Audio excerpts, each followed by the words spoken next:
Roma Spirit 2023. Špeciálna cena poroty.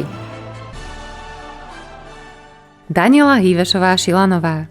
Ocenenie in memoriam slovenskej spisovateľke, dramaturgičke a scénaristke, spoluzakladateľke Rómskeho divadla Romatan.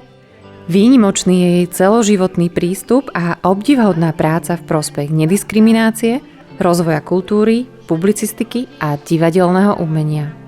Keď sa povie Danka Šilanová, tak okamžite si Rómovia povedia, že to je tá žena, ktorá nám pomáhala. Teta Danka bola pre nás vždy taká veselá, usmievavá teta, ktorá keď vošla do miestnosti, tak vždy jej bolo všade plno. Rada sa smiala, rada rozprávala. Ja si myslím, že bola veľmi taká slobodomyselná, áno, a aj svojim výzorom pôsobila veľmi tak, mne sa strašne to páčilo, ona mala dlhé vlasy, vždy nosila také zapletené copy a dlhé sukne a bola to taká, myslím, žena, ktorá si vedela ten život užiť. Čokoľvek sa dialo, akákoľvek interakcia bola, tak kto za nás bojoval, bola práve Danka. Ona vlastne bojovala viac za Rómov, ako treba sama za seba.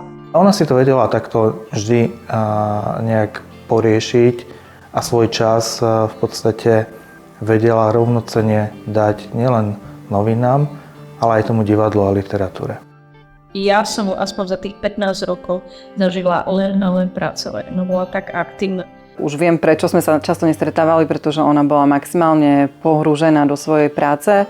Často o tej práci rozprávala a o tom, ako vlastne chodí do Bratislavy bojovať za práva rómskej menšiny, ako vlastne chce, aby im bolo lepšie a zároveň chcela veľmi, aby aj oni sami sa dokázali vlastne za seba postaviť a veľmi ich v tom podporovala.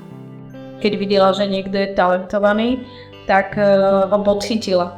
Nevenovala sa ani tak svojej krásnej práci, a to znamená, že bola spisovateľka, ako to, že sa snažila, aby Rómovia vydali čo najviac kníh, aby písali.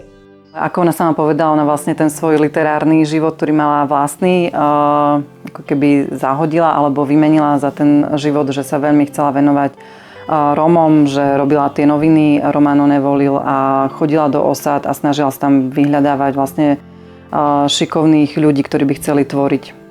V tomto bola pre mňa výnimočná, že dokázala v rámci takého širšieho pojmu rómskej kultúry pracovať s Rómami, dávať im ten priestor a aj ich viesť v danej oblasti. Danka Šilanová bola ako náš Gandhi alebo Martin Luther King. To bola Danka Šilanová pre Rómov. A nikdy sa nevzdávala, vlastne chcela nezištne pomáhať, to bola taká ako jej silná charakterová črta. Chcela sa ako keby rozdať v dobrom slova zmysle.